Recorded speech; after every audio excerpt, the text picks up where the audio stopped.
Well, don't you know that that Alex Jones is actually just Bill Hicks? Oh man, I hadn't heard that. I missed that one. That's a conspiracy. That's a real conspiracy theory. Wait, what? So there's a conspiracy theory that Bill Hicks didn't die, that he faked his own death and then just became Alex Jones as a joke. Because apparently they look similar, and like he has the same kind of unbridled rage, I guess. But it's such a stretch. It's hilarious. And Alex Jones has been around for before even Bill Hicks died, so I don't know. In your opinion, this is That not a is conspiracy that is cast. just my opinion. we're not. It's pretty flimsy, fact-checking, is what we're I'm not- saying. There are better conspiracy theories to hang on to besides that one. Theme song.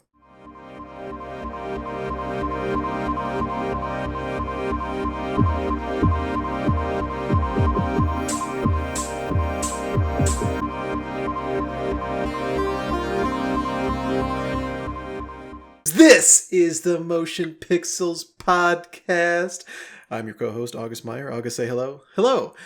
Joined, of course, by my co-host, Matthew Rawlings. Matthew, say hello. Hello. And joining us this week, back on the island of Twin Peaks in Animal Crossing, USA, the baddest boy of comedy, Dane Kevin Cook. Dane, say hello. Hi. And this is the Motion Pixels podcast. What's up, gamers? What have you been gaming lately? What's been on your gamesradar.com? Minecraft Dungeons, man. Yeah. All three of us, I believe. Yeah. I know I mentioned it to you, Matt, but what is funny is that I just saw Dane post a screenshot in the Discord of a sword he found that had a gamer reference in Minecraft Dungeons, and he just happened to be playing it. And the other things that we might talk about this week, the Jeffrey Epstein documentary and Uncut Gems coming to Netflix, Dane also watched, which just goes to show that, when you podcast, there's like, have you guys seen Spider-Man 3? In Spider-Man 3, there's like this symbiote, this kind of like juice monster who gets into Peter Parker, the titular Spider-Man of the series, his brain, and like enhances him. I think podcasting does that same thing, where we've all become enhanced and therefore, share a lot of the same ideas. Isn't that goo supposed to be Venom? The villain Venom? Yeah, it's Tom Hardy. I actually juice. have never seen Spider-Man 3 yet. I should watch it. I hear it's Spider-Man. good.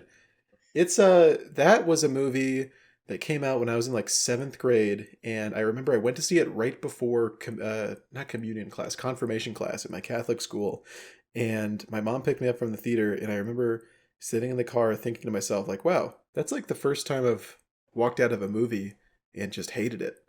Like, and I really wanted to like it. I mean, I love that was the Spider-Man. first time.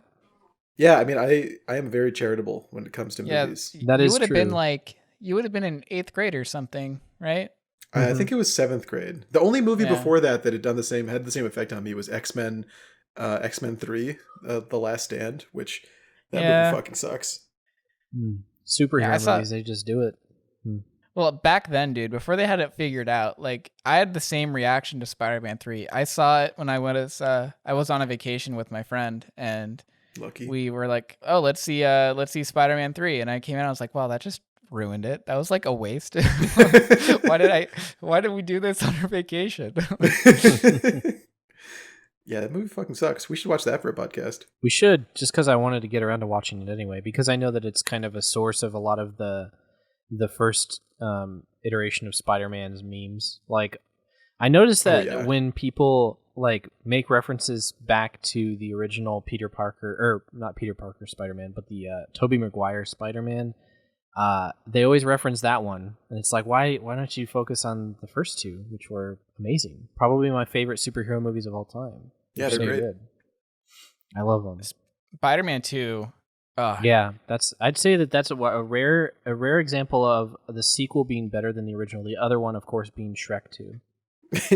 yeah, famously Shrek 2. Famously, Shrek 2 and Spider-Man 2 are the only sequels that are somehow better than the original.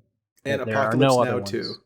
I guess you could say Terminator 2. Maybe there aren't a shortage of that example, but there's very few, right?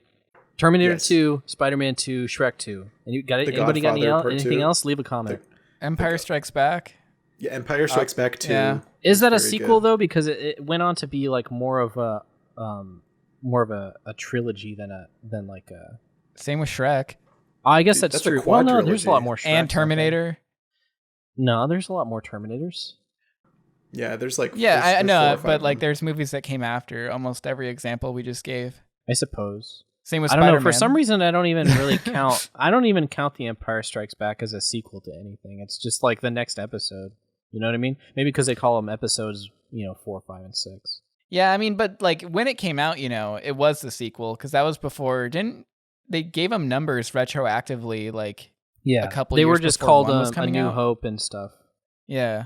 Yeah. Well, did you guys ever like have? This is kind of a tangent, but talking about like bad third movies. I was thinking about The Godfather Part 3, and I think that movie is generally not very widely regarded, but for some reason it got me thinking about the first time I saw The Godfather. That movie had been hyped up for me for years, and I saw it probably when I was in like 8th grade or so, and for some reason the violence in the movie had been hyped up for me. And if you've seen that, you guys have seen The Godfather, right? No. Oh, okay. Well, this is a spoiler. There is some violence That's fine. in The Godfather. It's a famous movie. I'm pretty sure it's been spoiled to me many times. But yeah, I know what you mean. The violence is hyped up in The Godfather, yeah, for sure. But it's an old movie, so I'm assuming where you're going is that it's not nearly as bad as anything that we would have come to expect from violence in movies, right? Yeah, and by the time I had seen The Godfather, the first one, I had probably already seen a whole bunch of like way more violent movies. Like I'd probably seen, like I really liked the Predator movies. Those are way more violent, and I'd seen those by that time. But I remember there's this part where this guy gets killed at an Italian restaurant while he's eating spaghetti. And I had convinced myself, the first time I saw this movie was like a religious experience for me.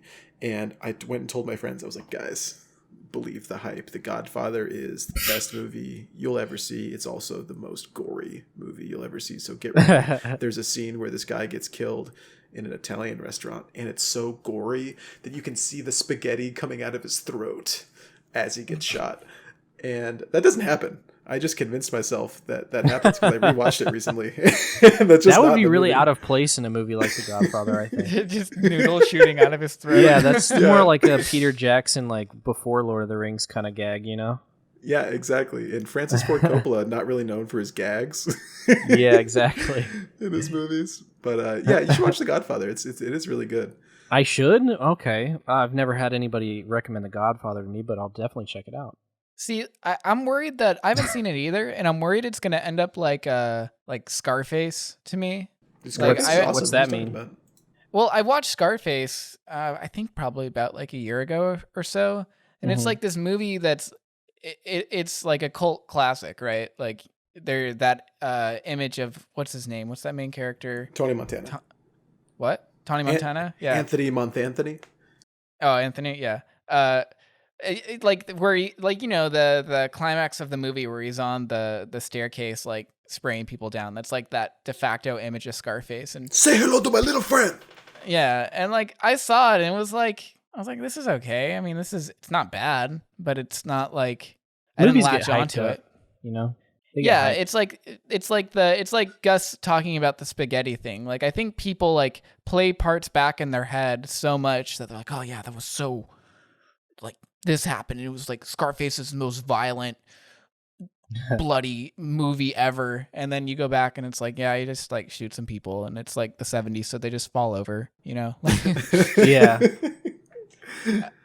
Before we get off this tangent onto what we're probably supposed to be talking about, I have another experience actually that happened to me recently with that kind of movie, and I've probably expressed my not dislike. It's just I have a tendency to not really be into older movies, just because for a lot of the reasons that you guys already stated, which is just like I've seen it done already better in new times. You know what I mean? And also a lot of stuff, especially comedy, which is what I'm going to get into. It was probably funny for the time, but at the same time, there are a lot of people who cite this movie that I'm about to talk about, Blazing Saddles, is being really funny still to this day. And I actually tried to watch it again. I had seen it back in high school, and I remember thinking it was all right. But a lot of my friends back then really, really, really loved it. So I rewatched it, and I don't even think I laughed once. Like it's I don't know. It just doesn't really hold up for me. I didn't think any of it was very funny.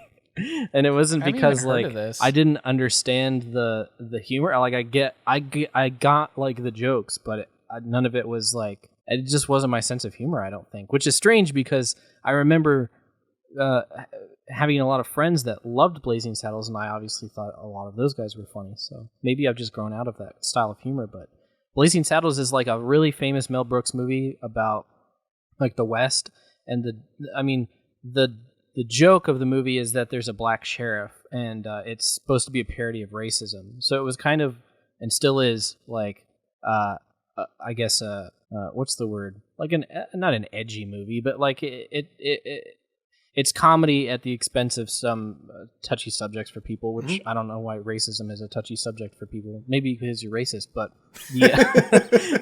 But it definitely has a lot of those jokes, and I feel like it's like, I've heard all of these jokes already. Like, you know what I mean?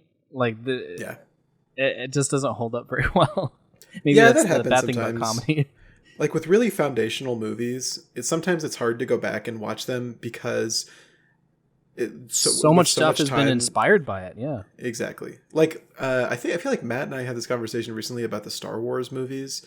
Maybe I'm wrong and I was talking with someone else, but like going back and watching the original Star Wars films, I really like them, but I've heard from some people that like it's hard for them to keep your attention because they seem kind of dated. But I think they seem dated because so many other science fiction, fantasy, adventure movies have just been built on the same like tenets of those movies and iterated on.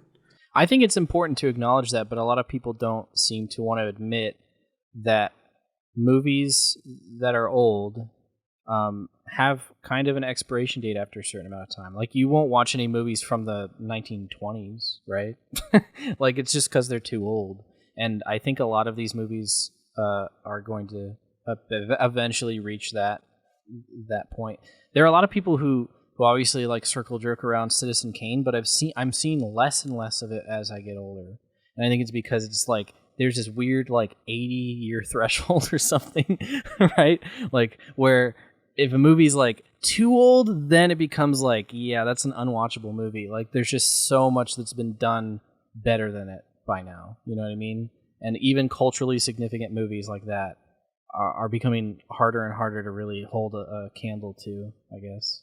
It's weird. Yeah, no, I mean, you're completely right. And I'm wondering, Matt, so you rewatched, or not, you watched for the first time Uncut Gems when it came on Netflix, and Dane and I both talked this movie up a ton. I mean, I love that movie. I know, Dane, you love that movie. Did our hyping it up like impact? Did we ruin it? What you thought? Yeah. No, I thought it was really good. You guys didn't ruin much when I watched it. One thing I thought, I was remembering what you were talking about, where you were saying like the entire time with all these things going on, you were getting stressed out, where like he has so many different like weird money things going on that you actually had to like stand up and like walk around or something. I think I remember you saying that.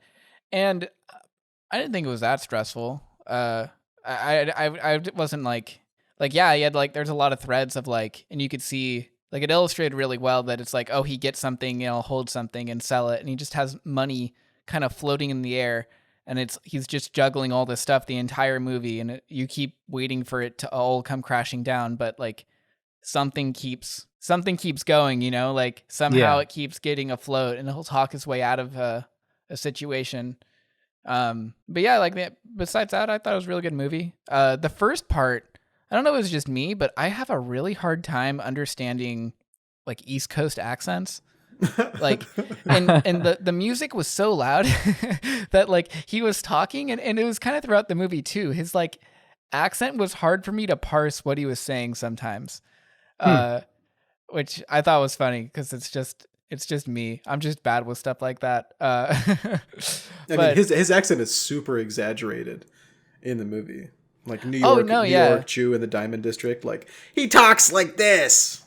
I really like how they sleazed up Adam Sandler. I didn't think he was doing a bad impression or anything. It's just kind of he definitely laid it on thick because of the location. Oh, and I think it's appropriate too, because that's like I imagine that's probably how a lot of people sound there. Yeah, for sure. Yeah, I know they did a ton of research for I know Adam Sandler did a ton of research. The Safdie brothers went and worked in the Diamond District. This is the guys who directed it. Went and worked in the Diamond District in New York for a while to get embedded in the culture and see how these people acted. So, I mean, I think it is all really authentic, but it's really, I mean, the whole movie is ramped up. Everything's kind of dialed up to 11 stylistically. I think it's really cool because I can, without a doubt, say that I've never seen a movie like that before, and I want more movies to be made that are like that.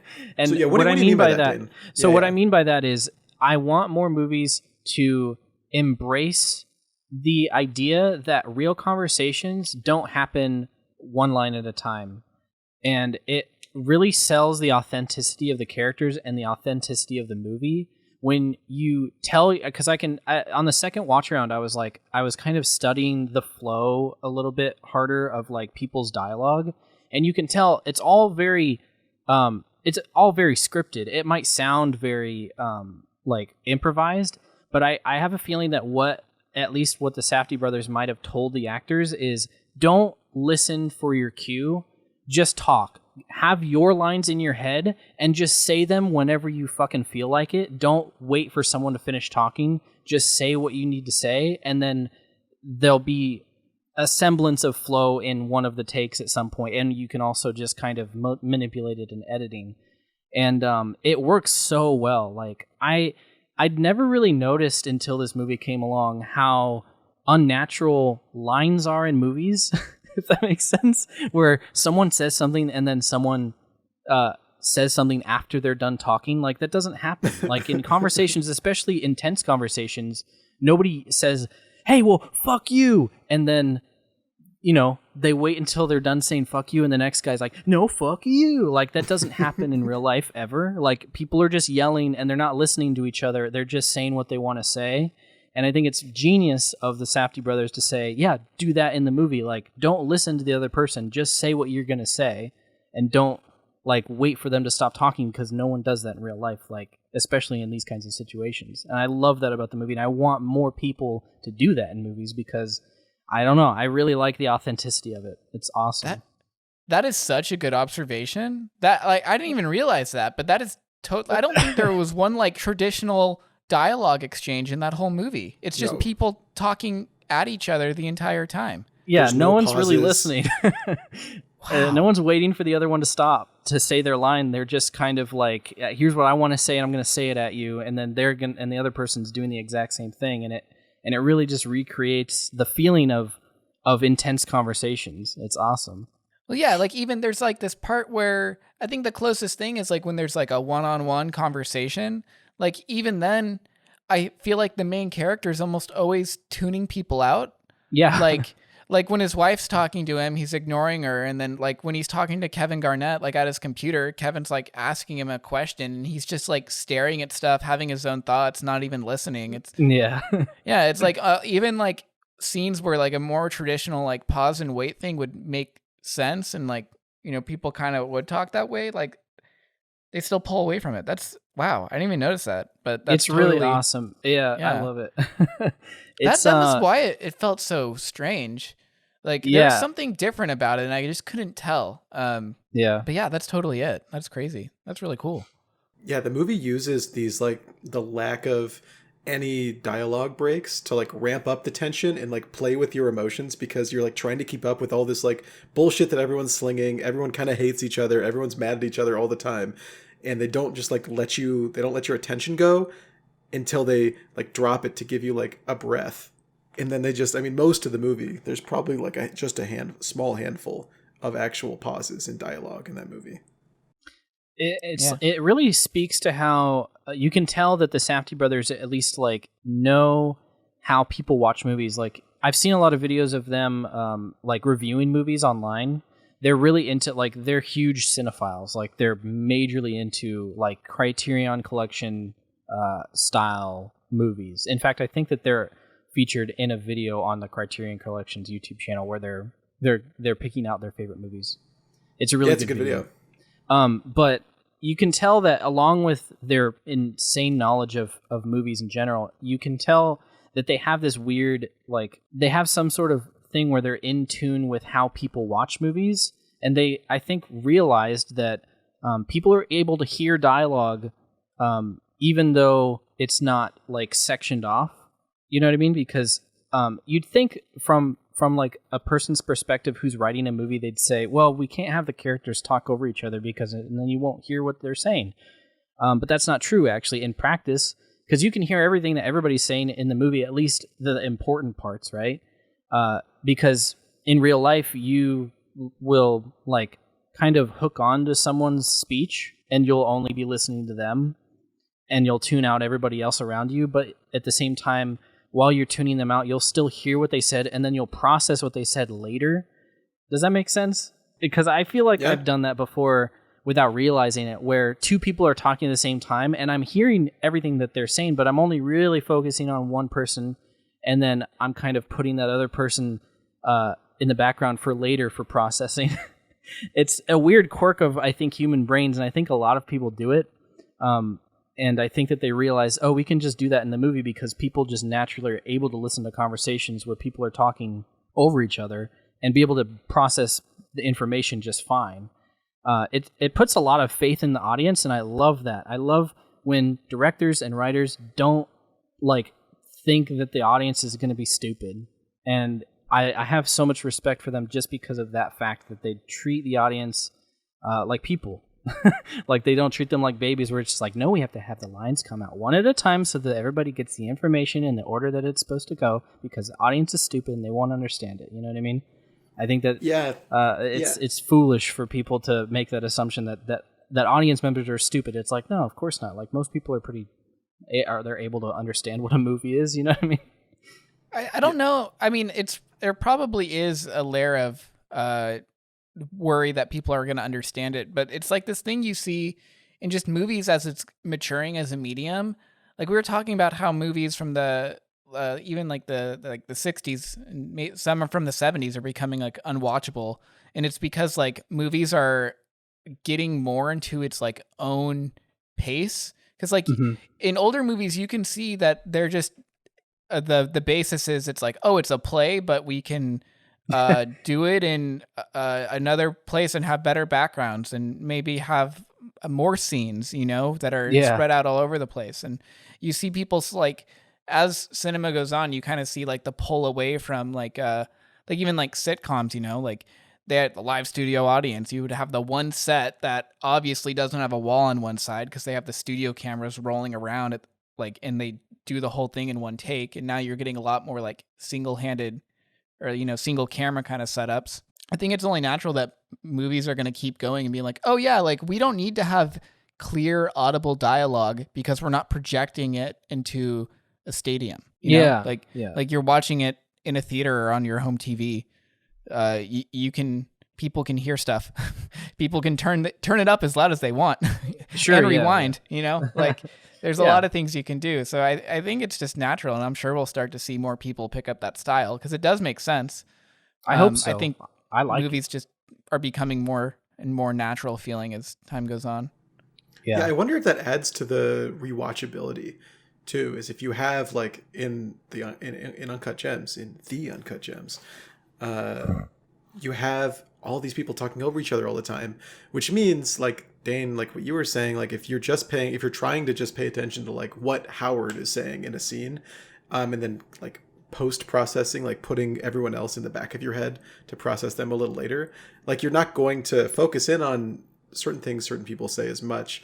So that means that the next time you see it, and you can probably speak to this because you just rewatched it, like, the next time you see it, there's, like, Easter eggs that were in plain sight that you might not have picked up on. Like, it was definitely a little easier to pick up on, like, on other characters' reactions to things rather than the main characters on the second watch around, because I didn't have to pay as much attention to Howard in the scenes anymore. I could pay attention to other people and what they were saying better. So yeah, you're right.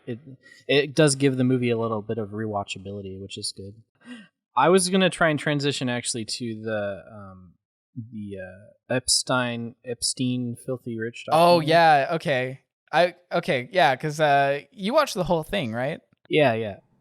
What's this? So give some background. Like, what is this? This is Epstein Filthy Rich. It's a documentary. It's about Epstein, but more importantly, I think what isn't really led on by the trailer is what I found as I was watching it. I sat down, I watched the whole thing in one sitting, and halfway through, like by the end of episode 2, I realized, oh, this is more about the victims, which is fine. I think that it really does kind of it really does drive home like just how messed up the entire situation was. And it went on for so long, like decades. And it's crazy that someone with so much notoriety, like notability and somebody was so famous was basically able to be a serial rapist. It's very much in the same vein of like how crazy it is that Bill Cosby was a serial rapist, right? It's like, how could someone like have this open secret and just get away with it? It's nuts. But anyway, it's mostly about the victims, and they interview about 10 different women who were abused by Epstein or were involved in what is basically a pedophilia pyramid scheme is what they were calling it, which is, I mean, it sounds weird, but when you watch the documentary, you get to understand like how it worked. And it's also crazy how risky that entire concept is, considering it's pedophilia, right? Like, have you guys gotten to the point where I think it's in like episode 2 or something, a police officer or an investigator or something was explaining like using a board with like people's names on it, like how exactly like he was setting up all of these inappropriate encounters with underage girls with the pyramid thing? No, I don't think I saw that part, but I remember in one they do something like that where they show like a chain. Like, you're referring to like if somebody was non-receptive to the test, they would bring a friend, and it was like this weird like way to like tie a bunch of people to it. Yeah, it was like so he would get, or him or his girlfriend would get like an underage girl to show up, and either he would take advantage of them, or he would tell them like, bring like 3 of your friends and I'll give you $200. Yeah. And then basically like each of those friends did the same thing, and it's essentially a pyramid scheme, but instead of selling some powder to put in your drink to make you lose weight, you get molested. So there's that. But anyway, I wanted to watch it because I am so infinitely morbidly curious about the whole Epstein situation. Like I said, I think that it's the craziest situation in the entire world, that someone with so much like notoriety could get away with probably the most heinous thing of all time for decades without anybody. I mean, like, he got caught, but he just like never got punished. And then when he finally was about to get punished, he got freaking whacked. So I don't know. I wanted to learn more about, especially the ending to the thing, and my only complaint about the thing, spoiler alert, you guys haven't watched it, but I mean, they don't really go into the whole Epstein suicide controversy or conspiracy theory, however you want to look at it. They mostly just focus on the victims, which is still fine. I think that it's interesting in its own right, but I was kind of expecting there to be a little bit more new information, if that makes sense. Because I mean, I already pretty much know that he molested like probably close to 1,000 girls, which is reprehensible. But I wanted to know a little bit more about the end of his life, because that is like it's like the weirdest finale to this entire situation, that he committed suicide, but it clearly wasn't a suicide. It's just so fucking weird. It's so crazy to me that this is real life. Like, I think we're kind of in the same boat. I didn't see a trailer. I just saw it on Netflix one day when I got on, and I was like, oh, I'll watch this. I bet this documentary, it has to be about the whole Epstein didn't kill himself thing, right? Like, that's what this has to be. But like you're saying, it's not. And I think it's good in a way, because I think a lot of people latched on to, like, it was a meme for a while. Epstein didn't kill himself. Right. You just throw that into something. And I don't think a lot of people knew about all this? Because I didn't. They didn't know the specifics, which I think is really important to realize. Like, it was a meme, right? Like, and people obviously use humor all the time to deal with really fucked up situations, which is completely healthy, and I think that it's fine. But I think that as a result of like the popularity of the Epstein didn't kill himself meme, a lot of people probably didn't really realize the severity of like the fucked up shit that he did to even end up in jail. And so yeah, that's what I'm saying. It's a good documentary for those reasons. Yeah. It's good for that reason, where people can actually learn like, oh fuck, this was a meme, but I mean it's not a joke. It's messed up, and it's kind of scary considering like, I don't know how open he was about it to a degree, right? Like, he was not careful by any sense of the word. Like, it was very easy, I think, for any of those girls, any of those hundreds of girls that he had come over to his house and basically made all of them feel uncomfortable, and made them do things that most of them clearly did not want to do. And obviously it was illegal at the same time. So it's crazy to me that he was able to have so much power and influence over these people that none of them really said anything until he was already dead. Or at least a few of them only said something, but when they did, they were silenced.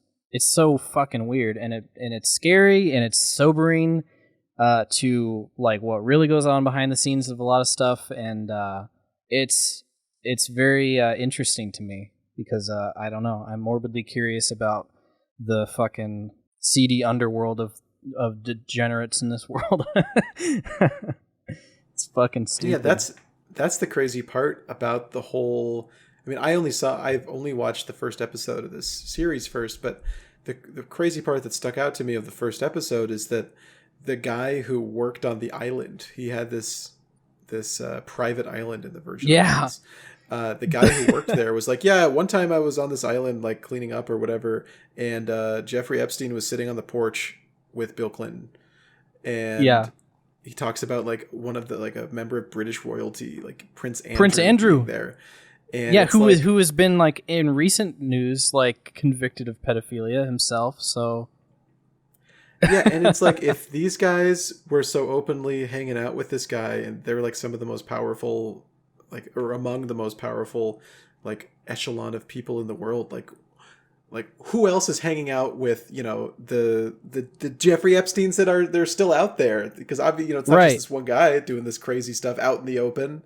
There's got to be more. So I mean, that's what fuels the meme of, you know, Epstein didn't kill himself. Yeah, and the clear reason for people believing that he didn't kill himself is that he had information that would have gotten a lot of people in trouble. And there were times during this documentary, I was like blown away by this.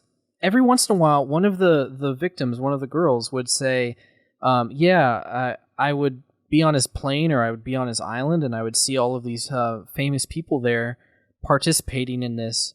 And I literally out loud, I would yell at the fucking monitor. I would yell names. Like, why are you say who it is, please? Like, that's why. I mean, honestly, like, that's why Jeffrey Epstein was probably killed, is because he knows who is in on this too, right?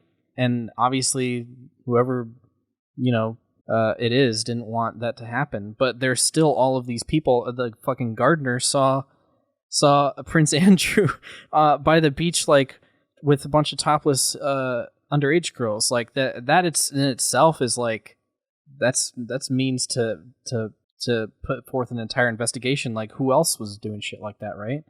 Like, we have all of these witnesses who just like didn't to say anything. Like, I don't get it, man. It's like say some shit, dude. It's the same situation. They still can't, because like nobody ratted on Epstein because he has power and he can ruin your life.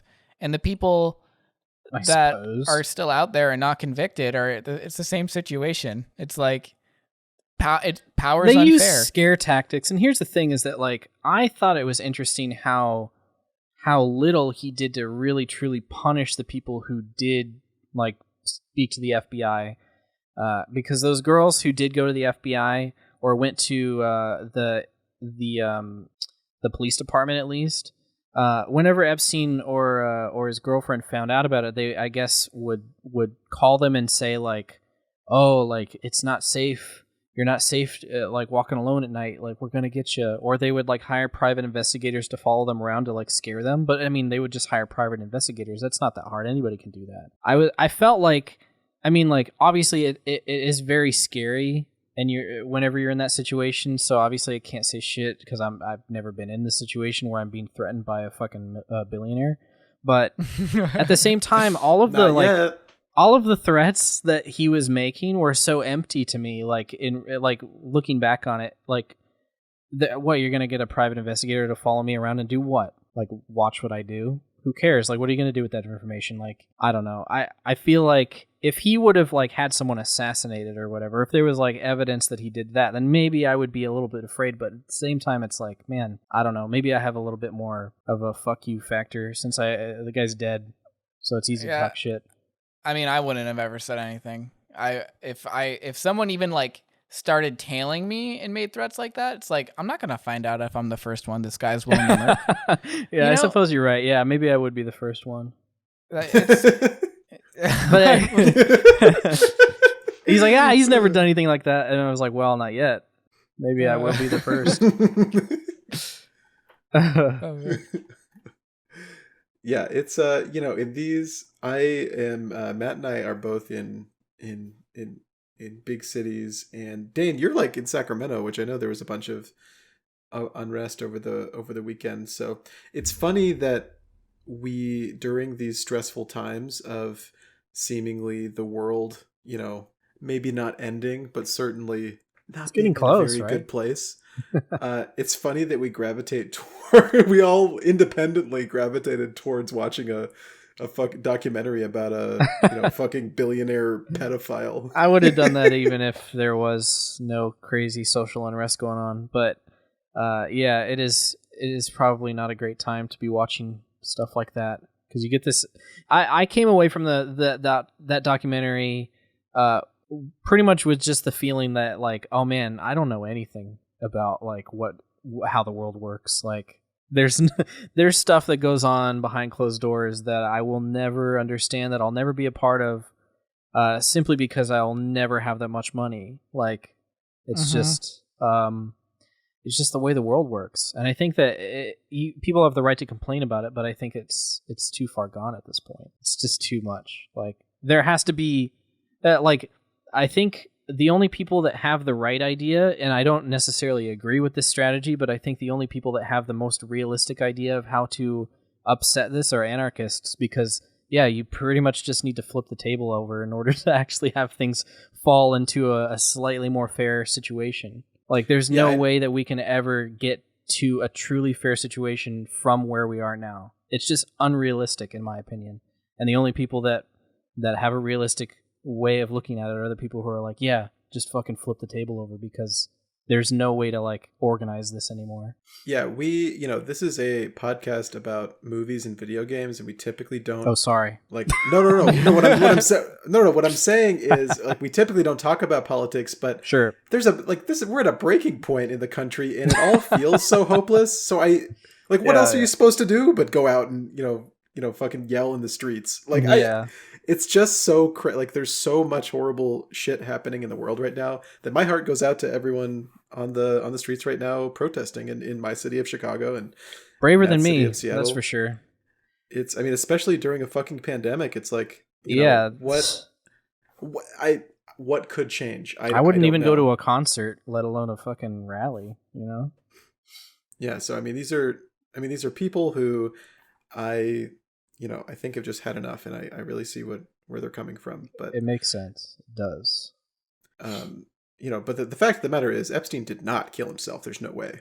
Of course not. And no I did a little bit more research because I was a little bit unsatisfied with the lack of like conspiracy information that the documentary had. So I did a little bit of my own research, very little, but I found out that actually only 21% of Americans believe that Epstein actually did kill himself, which is insane because, I mean, it is very much a conspiracy theory. There's no doubt about that.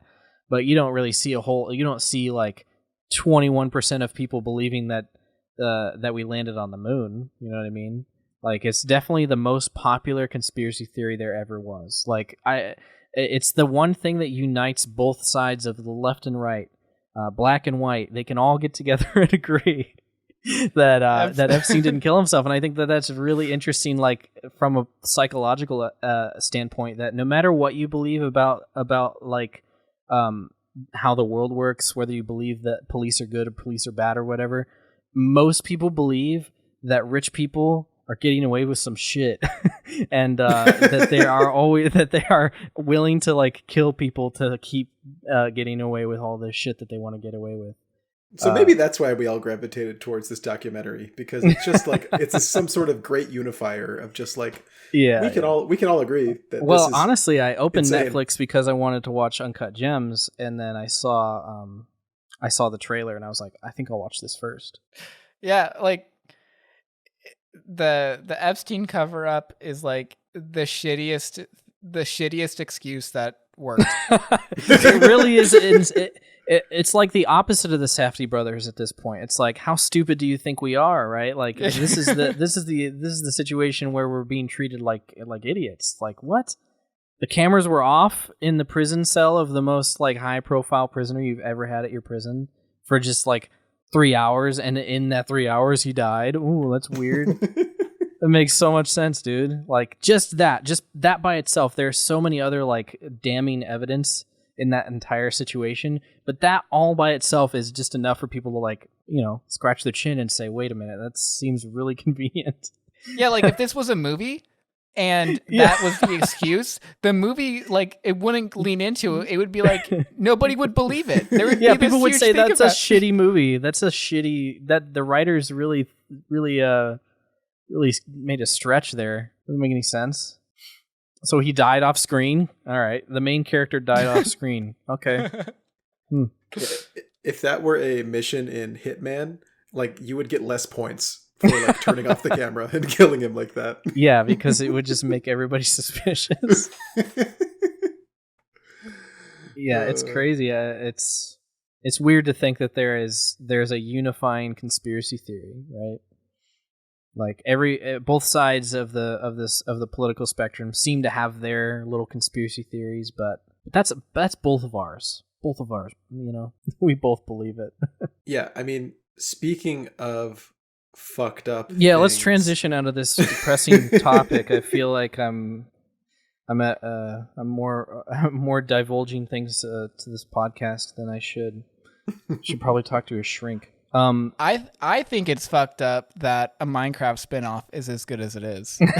Yeah, that's kind of what I was getting at. Okay, so yeah, Minecraft Dungeons is what we wanted to talk about. Which yeah, it's really good. It's really, you know, speaking of things that are horrible, Minecraft Dungeons is not one of them. Minecraft Dungeons is quite good. Okay, good. I like that transition. Yeah, it's great.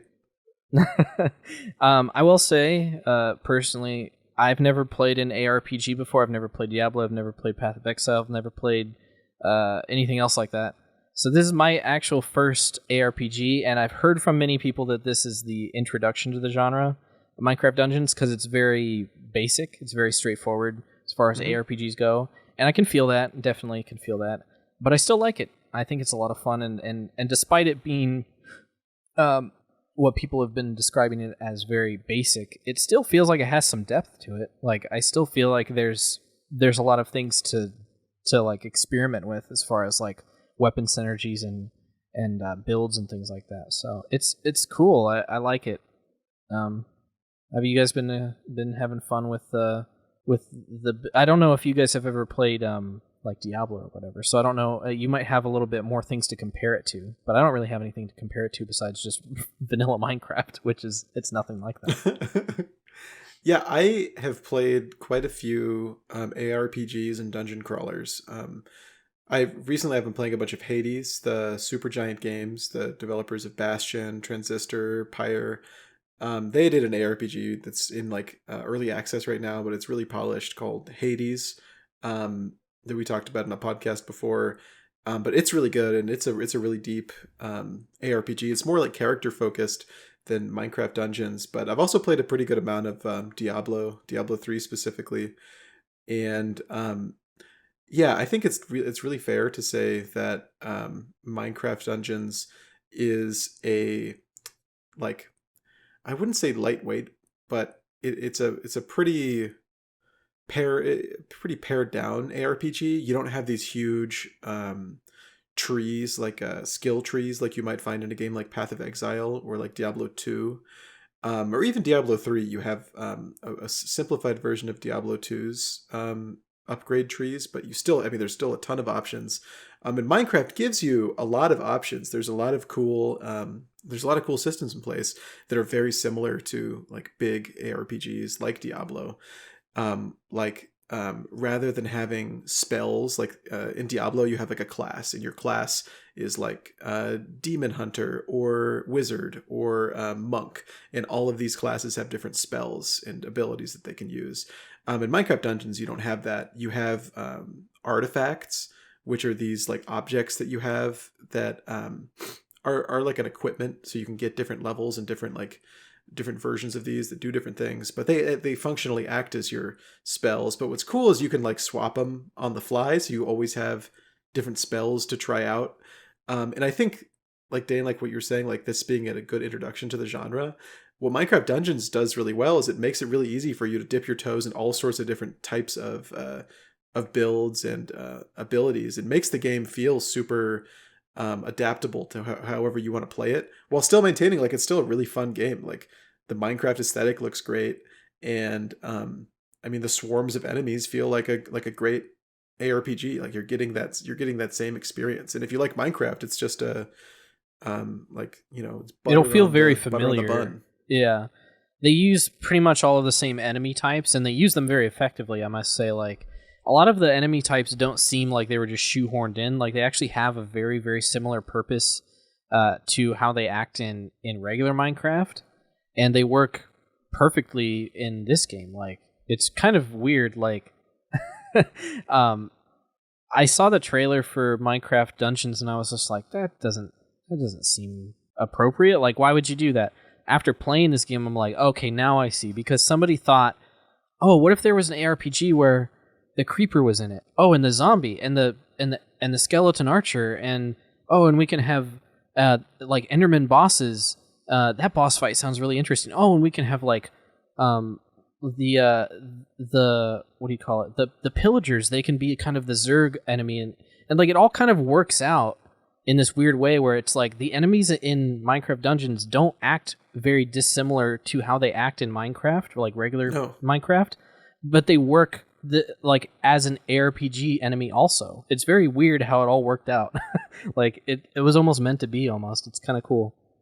Well, Minecraft is almost a dungeon crawler. Like a big part of that game is you find these dungeons underground and you clear them out of monsters. So really, it just kind of tilts the camera and adds some systems there that make it feel more into the genre.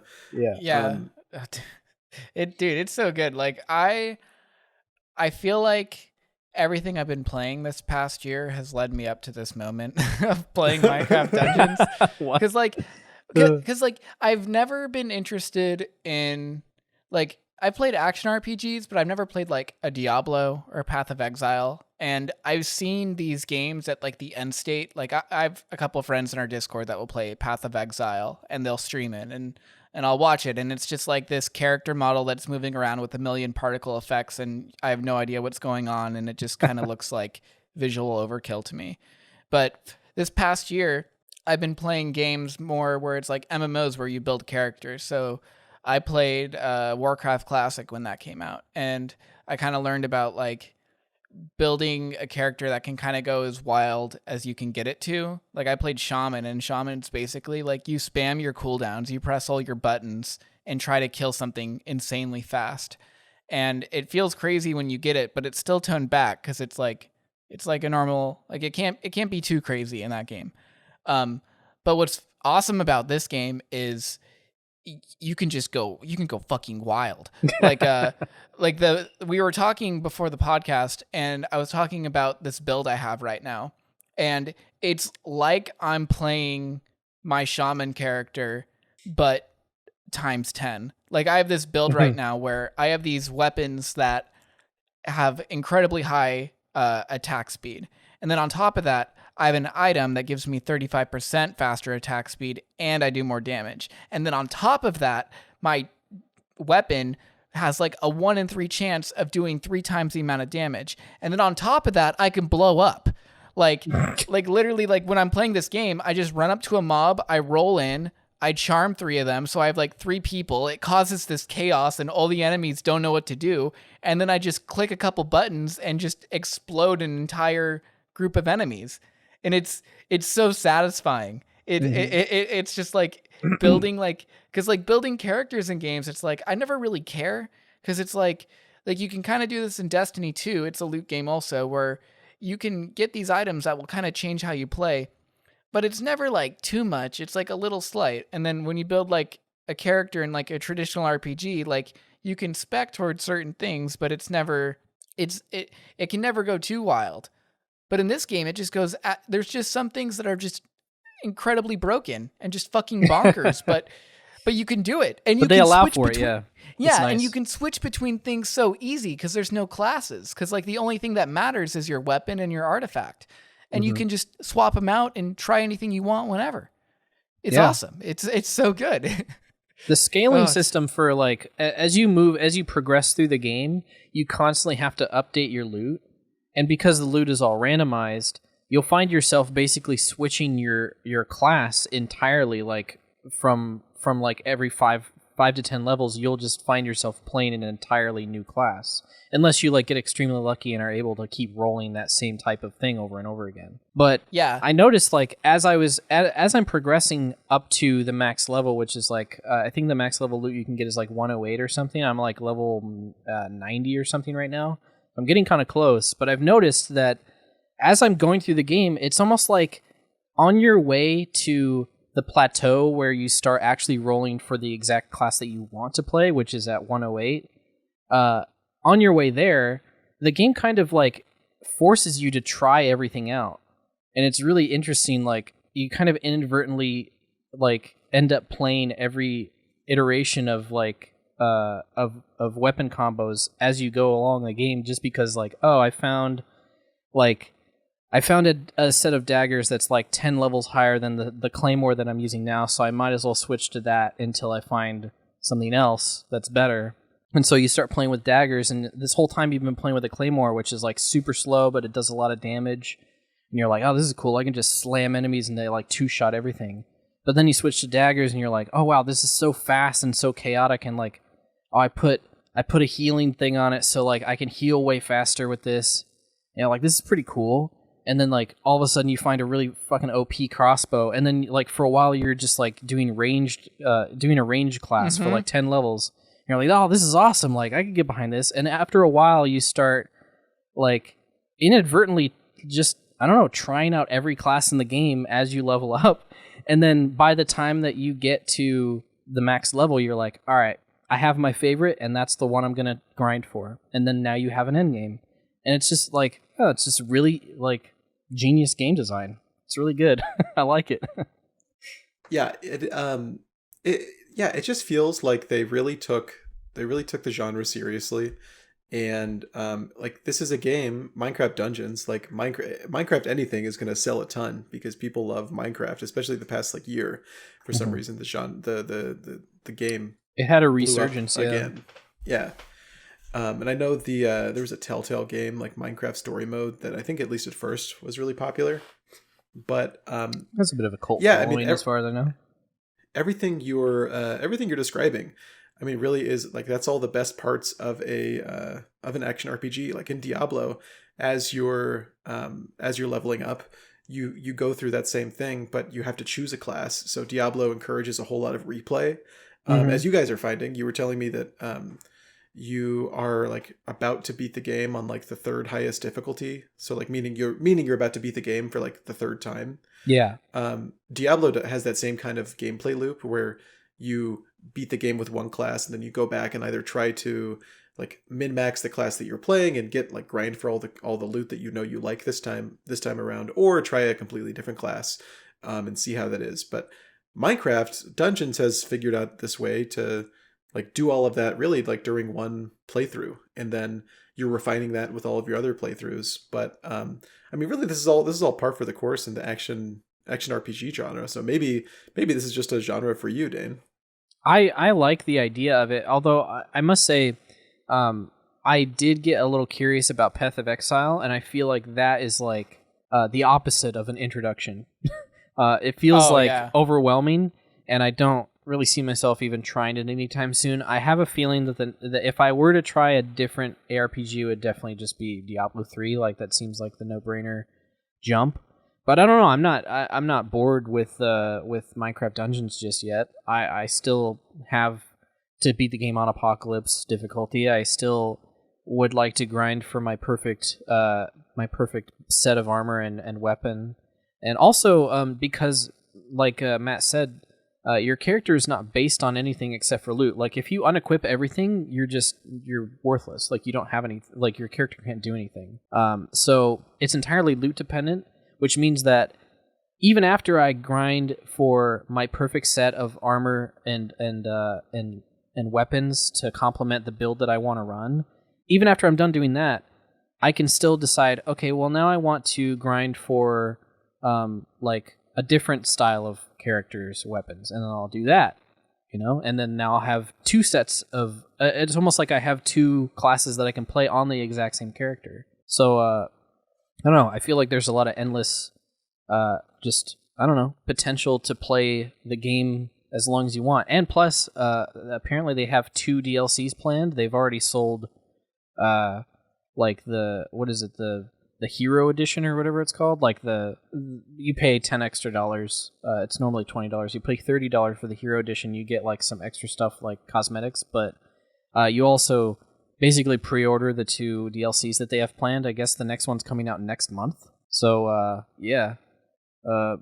Minecraft Dungeons, it's a thing, and I'm excited to keep playing it for however long I feel like playing it. Yeah, and for $20, what a good deal. Yeah, it doesn't feel like a $20 game. It feels like a full-fledged game. I don't know. I'm not complaining. I think I'm done with it after today.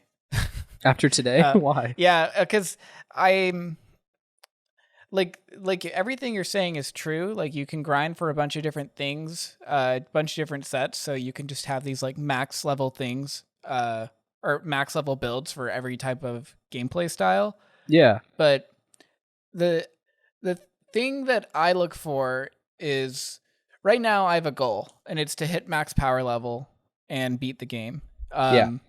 But when that happens, I don't know what I'm going to try to do. Because I don't think there's anything beyond Apocalypse mode. I might be wrong, but... No, there isn't now. They might add another one, but... Yeah. I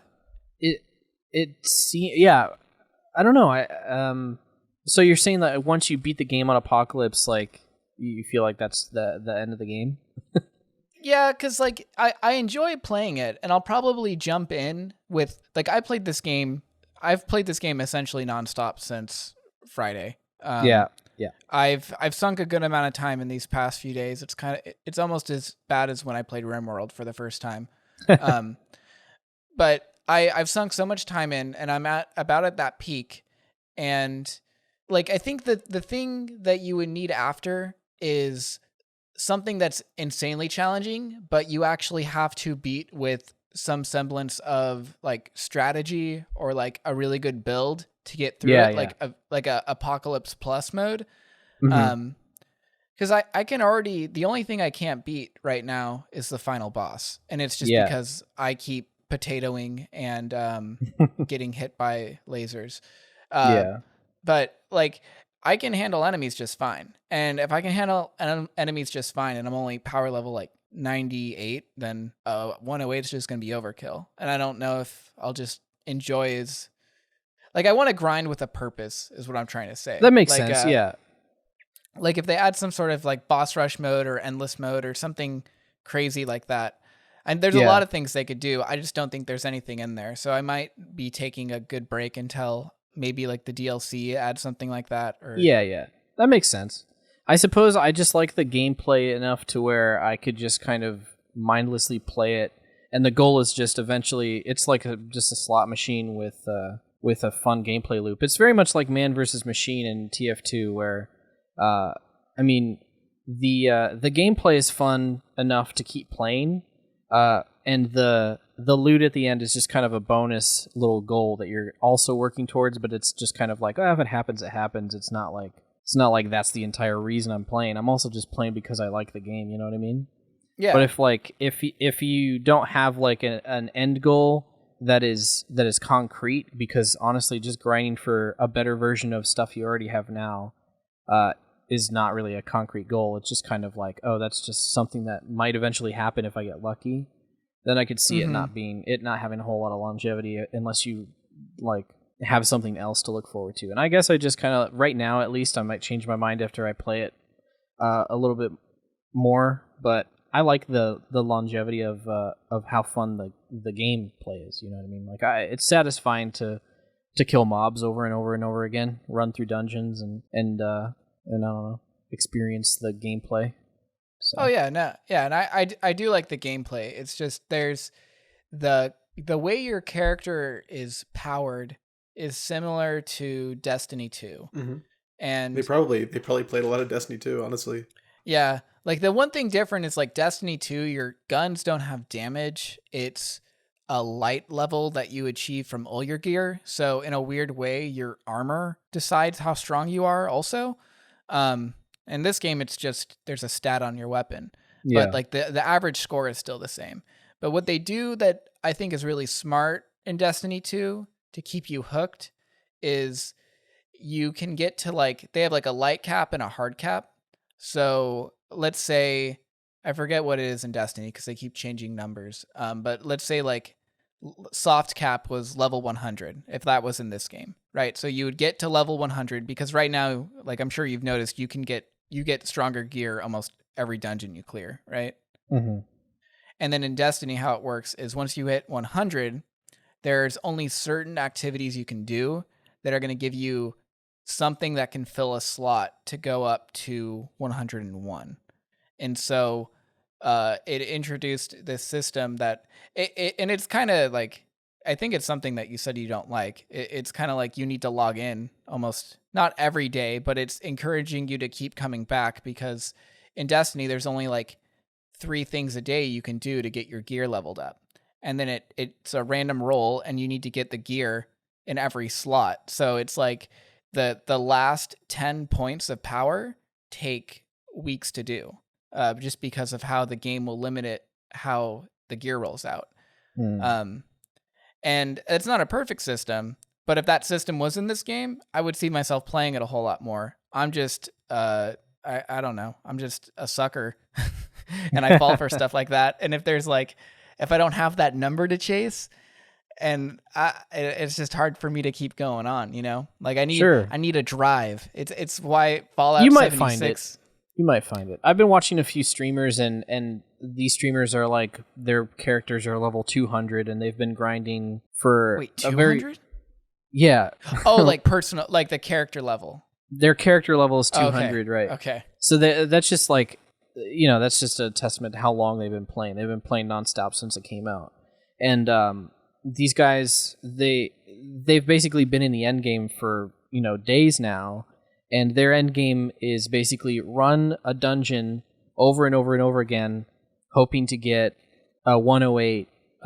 Like this guy that I watched was running the Desert Temple over and over again, hoping to get specifically he wanted a level 108 wither armor with enchantments that he liked. And it's like, that's just what he's going for, and he's just kind of throwing his character into the dungeon over and over again, waiting for this drop. And I can see how that would not be fun for people, but one, he's a streamer, so it's like he can play and talk at the same time.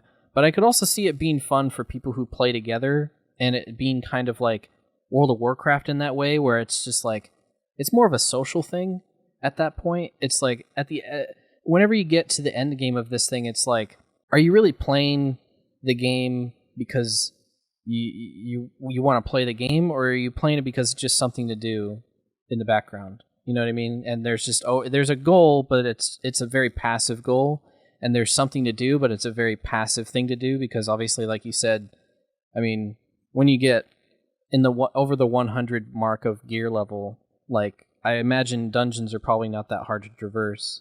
So yeah, I don't know. It has that kind of that weird background longevity that a lot of those types of games seem to have, like I already said, World of Warcraft, where it's just kind of like you do it because it's just something to do. It's not necessarily like it doesn't take a whole lot of your like concentration.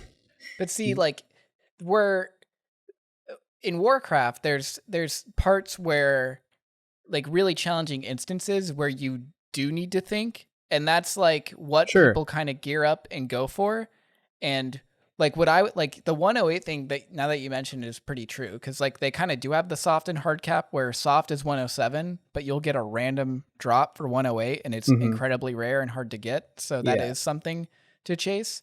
But what I would like is like I'm gonna keep comparing to Destiny 2 because for as many weird things they do in that game, they do a lot right.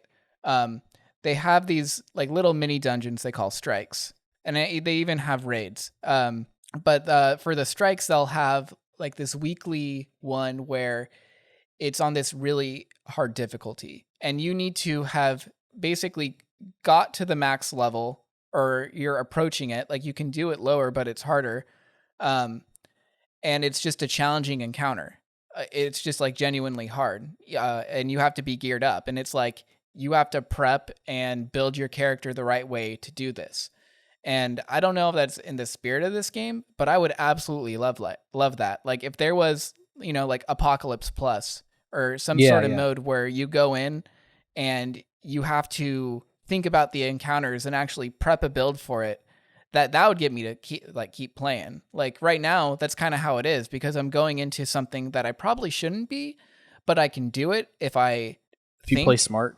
Yeah, if I play smart and don't just like click forward. And that's what I really like. But once that's gone, it's gonna suck. So I'm just hoping like that's what I want. I want hard plus, insane plus. I could see that coming. I could definitely see that being a thing. That seems like the next logical step. Yeah. I will say this.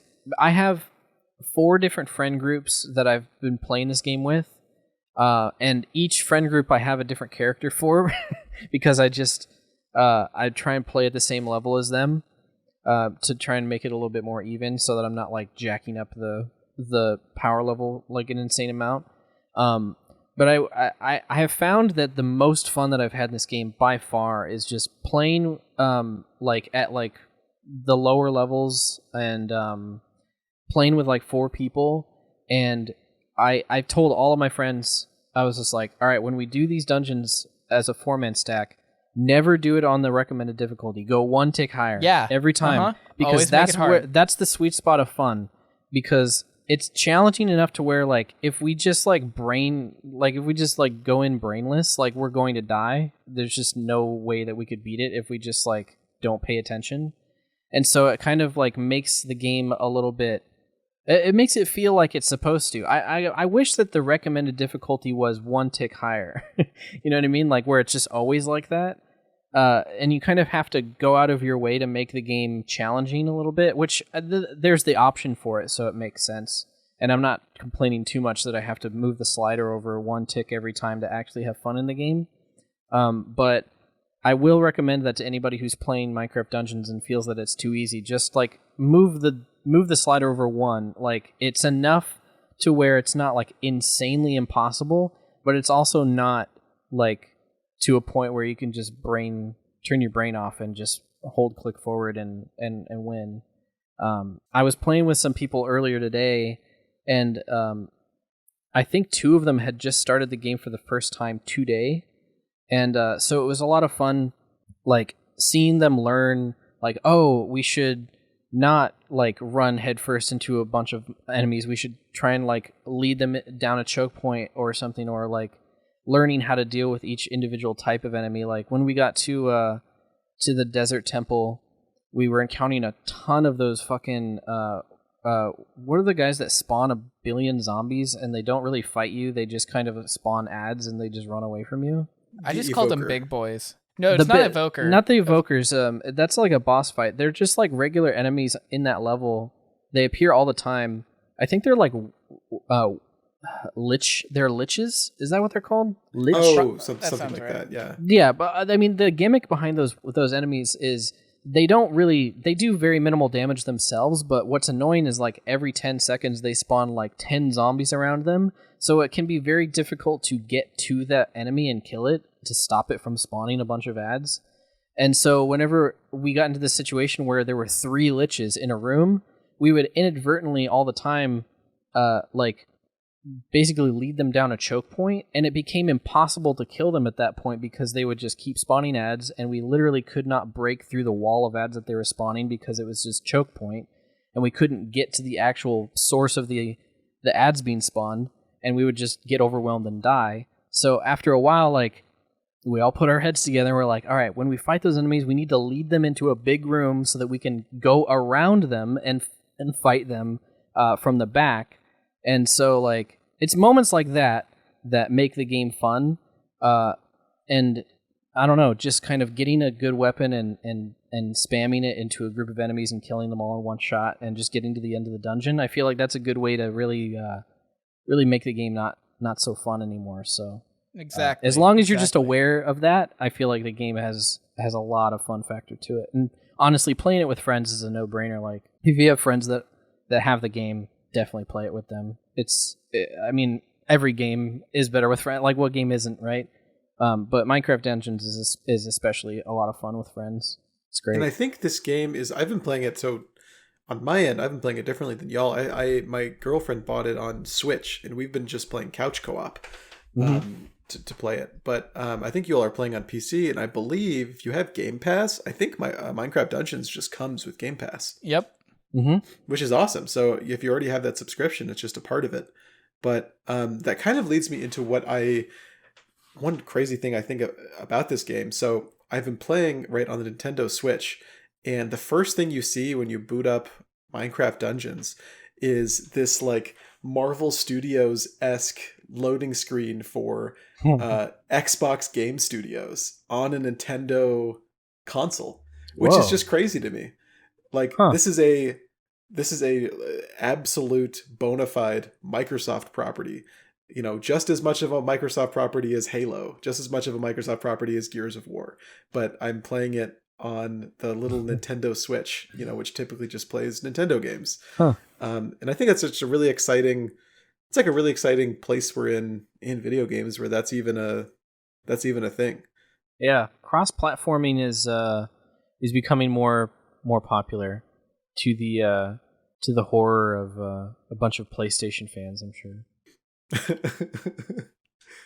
Wasn't there a guy on Twitter who was like throwing a legitimate tantrum, like he was gonna start crying because I think like MLB The Show or something was going cross-platform or something, and he I don't know, he was going crazy. I saw this video. I forget what I don't even know what to search to find this video.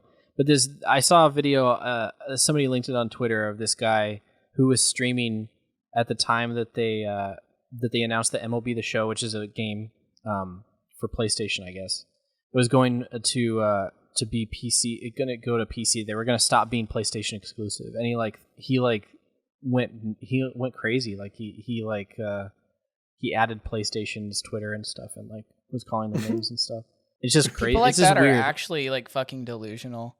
I don't understand. Get it. Like, why do you care so much about like what games are PlayStation exclusive? Because they're fanboys. Like that's all it is. It's just like blind allegiance to the people you give money to. Like, it makes no sense. They're like gaming simps, you know? Like gaming simps. Simps. Well, let's call them that now instead of fanboys. I like that better. Yeah, Minecraft Dungeons brings out the gaming simp in a lot of people, because I bet that guy, you know, or I bet there's another version of that guy who has the same attitude towards Minecraft Dungeons. Yeah. Why is it on Nintendo? It doesn't make any sense. It's an Xbox property. What are they going to add? Master Chief to Smash? I hope they do. That'd be awesome. I would love them to add any Microsoft property to, or I guess the Microsoft properties that I like to Smash, like Minecraft Steve would be amazing. I know a lot of people, or maybe not a lot of people, but I know a few people who would absolutely hate Minecraft Steve to be in. That'd be so great, would it? I don't know. After this, it's probably a lock. After Minecraft Dungeons being You on. think so? Minecraft before was on the Switch. After this, I don't know. It seems like there's some hands being shaken. Sure, I sure hope so, because Minecraft. I mean, when it comes to Super Smash Brothers, not only is it a great game, but it's kind of also a great it's a great way to represent like all of the iconic gaming legends. Sorry, I laughed at the absurdity of that sentence. Minecraft Steve is a legend. The iconic gaming legends. I know, but I just like the idea. The iconic gaming legend sounds like a video, like a YouTube video. Iconic gaming top 10 iconic gaming legends. Watch number 10, Bubsy, Master Chief from Halo. Yeah, we included Master Chief as number 10. But I really want to make a channel like that. Anyway, there's definitely something to be said about Minecraft being like definitely a part of that like gaming history. So I would want at least something from Minecraft to be represented. And what I mean, like I like Super Smash Brothers, but I also kind of view it as like a Hall of Fame in a way, where it's just like, oh, this is where all of the cool video games are like represented, and you get to play as them. So I would like one of my favorite games to be represented. A lot of people are saying like Heavy from TF2 was going to get in, but I highly doubt that. That doesn't seem likely at all. I don't think Valve even answered. If Valve got an email from Nintendo, they wouldn't answer it. They would just be like, "No, Gabe would answer it personally, just like he's answered a couple of my emails." Yeah, I know. Yeah, you're right. If he's answering your emails, he'll probably answer one from Reggie from Nintendo. Yeah. And by the way, just for anybody who's listening, I know that Reggie doesn't work at Nintendo anymore. I just like to make the joke all the time. It's a very reliable joke for me to make, where I pretend like someone who doesn't work for a company still works there. For instance, anytime that something wrong happens in Minecraft Dungeons, I always blame Notch. So there's that. I say, no, Notch, Dane, please fix this. Notch will fix your game. I'm getting stuck on the terrain. Notch, what are you doing? Dane, it's very funny. You are not just a bad boy of comedy, but I consider you an iconic legend of gaming. So you have all the slack you want. I would love to be in Smash. Put me in Smash, and not even like my TF2 avatar. Just me as a human. Like, and I'm like hyper realistic. I'm not like anime or anything. I'm just like, it just looks like they scanned me, like in like they 3D scanned my body and they put me like the original Mortal Kombat had those actors doing all the animations. Yeah. Exactly like that. I would love to see Kirby and Solid Snake kick your ass, Dane. I would gladly get my ass beat by Kirby. Not Solid Snake though. Fuck him. Okay. You didn't have to say that. Sometimes I just like to say stuff that I know will upset you. Yeah, and it did. It did, Dane. But, speaking of Minecraft Dungeons and just like the weird place it's in with it being on like the Switch and Game Pass, which is like a subscription service,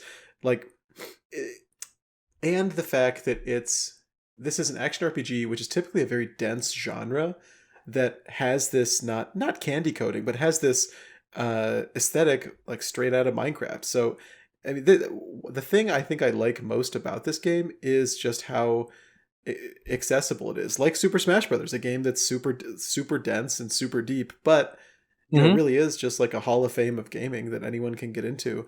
Like Minecraft Dungeons is a super accessible action RPG that anyone can get into. Like my girlfriend bought this game and she's never played an action RPG before. Like you, she just really likes Minecraft and thought it looked fun. And that's exactly my story. That's exactly my story. Exactly. I think me and your girlfriend have a lot in common. Yeah, actually, as far as I've never seen you and my girlfriend in the same room. So it's possible I was about to bring that up. I was going to bring that up. I was thinking maybe I am dating you, and I didn't know it. I didn't even know that. I just didn't even realize. Dane, when you're dating someone, do you just say you're dating them? I don't, because that sounds a little bit more nefarious. But yeah, it's it's definitely not something that I say. Okay. Well, moving on. Yeah, Jeffrey Epstein would also be. No, I'm not gonna imply that they should add Jeffrey Epstein to Smash. If you put he's those dead. You things can't put dead in characters in the game. Just like you can't put living people on postage stamps, you can't put dead people in Smash. Wait, is that actually a rule for postage stamps? That was a rule that I heard when I was in like elementary school, back when you learned about postage stamps. I didn't take the postage stamp class like you did, so. Really? Mm-mm. Maybe we aren't dating. I was learning cursive, like very important cursive classes. I heard that they stopped teaching cursive. Is that true? You just dated yourself so hard. I didn't even learn cursive. Wait, so, yeah, I was gonna say, when did they stop teaching that? Did I like barely miss the train of not having to learn that shit? Yeah, I'm like, what, 3 years younger than you? And the year I would have learned cursive, they taught us typing instead.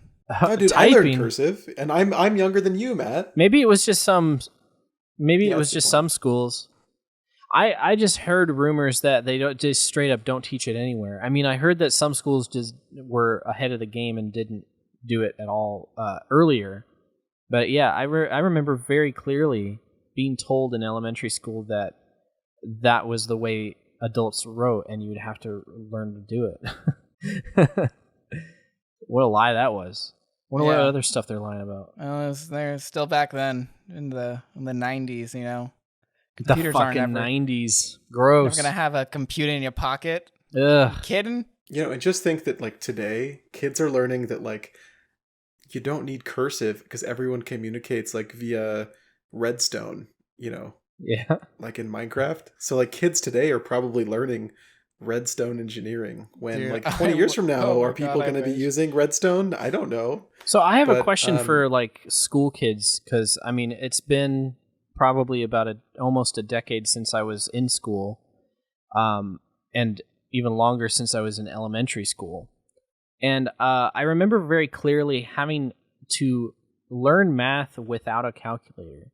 Is that still a thing, because it's become extremely commonplace for literally every single human being to have a calculator in their pocket at all times? Like, did they realize kind of like realistically, are you ever going to have to do math in your head ever again? I don't think so. So why would they ever expect, like, realistically someone to learn how to do math without a calculator? My question being, when you take math tests, do they let you use calculators now? Because I remember when I was in school, they never let you use calculators. It was you would get disqualified and get an F if you were caught using a calculator. But I feel like there's not really a point to teaching that skill anymore, since like who would ever in their right mind use that? I think they don't let you use calculators up till the point like the stuff that you should be able to do in your head. You know, like basic addition and multiplication, I imagine that's still the case. But like I could use a calculator for everything in high school, like algebra. And the algebra calculators, sure. Yeah. Like the T80, what were they called?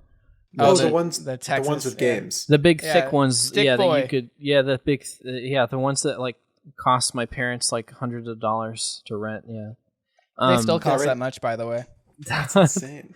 That's stupid. Can't your phone do any of that now? Or I feel like there's probably an app that's basically that. I was able to. My phone cannot run Stick Boy. No, it doesn't have the gigawatts for that. Damn, doesn't have the teraflops. In my calc class, I was able to convince my. Actually, I'm not going to share this story. Tune in next week to the Motion Pixels podcast, where we'll be covering. We're gonna go do a full playthrough of Block Boy. And that's we'll what get back to you. Yeah. Did I say Stick Boy before? I said Stick Boy. Okay, no, Stick Boy was kind of like the beta. Like they released that early access on the. That was like the bones of the concept. Block Boy it's just the alpha of Minecraft, right? Yeah. Yeah, I mean, Minecraft was originally released on Steam, which at the time only ran on TI-84 calculators. So, I mean, it was like a Minecraft Steve was a big competitor to Block Boy Barry for the longest time. Yeah. Notch hates Barry, dude. When Stick Boy took damage, he would go, ooh. Instead of the sound of bones crunching. I miss that old, like, ooh. Like, it's so stupid. Wait, they got rid of it? Yeah, your character doesn't go, ooh, when he, like, he hits the ground. His bones, you hear, like, a crunching sound. I don't like that. I don't either. I think it's funnier. I think you could probably mod the game to just do that sound anyway. But yeah, it's. I always thought it was funny. Wait, what was it again? Ooh. You don't remember that? No, I just wanted one more soundbite. Ooh. I'd rather mod whenever I get hurt in Minecraft, just mod in Howard Ratner's voice going, "I'm so sad, I'm so fucked up." Oh my god, I'm gonna come. Dude, I didn't notice the first time. Minecraft Dungeons. You gotta go and rewatch that movie. You gotta go and rewatch that movie because I didn't notice this the first watch through, but after he says that, they digitally make his eyes smaller. I don't know why they do that. Don't. They do. I'm completely serious. I'm not trolling. Like after he says that line, watch his eyes. They definitely digitally made his eyes shrink for like a second. And I don't know why would they do that? I don't know. It's really funny though. There's no way. Please look up that clip and watch it. It's actually what happens. I'm not even kidding. Like, it's very clearly intentionally done by the editors. I don't know what the point of it is. That's Adam Sandler in the editing room. He's like, we need some Jack and Jill vibes in here. It's just my eyes small. It's like not noticeable unless you're looking for it. So they did the eye thing. It's not noticeable unless you're looking for it. And the first time that I saw it on the second playthrough, I was just like, wait, did his glasses just like make his eyes like? Because sometimes like if you look at some people's bifocals at a certain angle, their eyes will get fucked up. But like no, like they definitely digitally just shrunk his eyes for like a second and then like cut away. And I was just like, I stood there like looking at I paused it and I was like looking at it like, why did they do that? That's so weird. He already said something funny. Why do you have to make it even weirder by shrinking his eyes for no reason? And don't do it again in the entire movie. It's like the most baffling part of the movie for me. But I love it. Oh my God, it's on Reddit. It's real. What is? What? There's a picture. There's a pic. Is there? Oh, dude, you're right. Oh my God. Okay, I'm going to send a GIF right now to you guys. Wow. You think I was I think I was lying for no reason? I thought I was on Gus's side where we thought you were obviously delusional, but it's there. It was a Reddit post on r/movie details. Oh my God, his eyes are so small. Dude, that looks like... Why would they do that? I don't know. There doesn't seem to be a point to it. His eyes get so small, dude. They do. It looks like they just like... It just looks like they zoomed out on just the eyes for a second. That's so bizarre. Matt, actually, now that we're talking about it, Matt, if you in post-production, if you could just make our eyes in Animal Crossing do that for this podcast, that'd be great. I was going to suggest that he puts the GIF in the video so people know the context. Oh, it will but no, that's also helpful. Yeah, definitely make our eyes shrink. It'll be in the show notes if you're listening. It's too good. That's so good. Okay. We got to wrap this up. We just went on a very long tangent. Yeah, for sure. Yeah. So speaking of holy shit, I'm gonna theme song.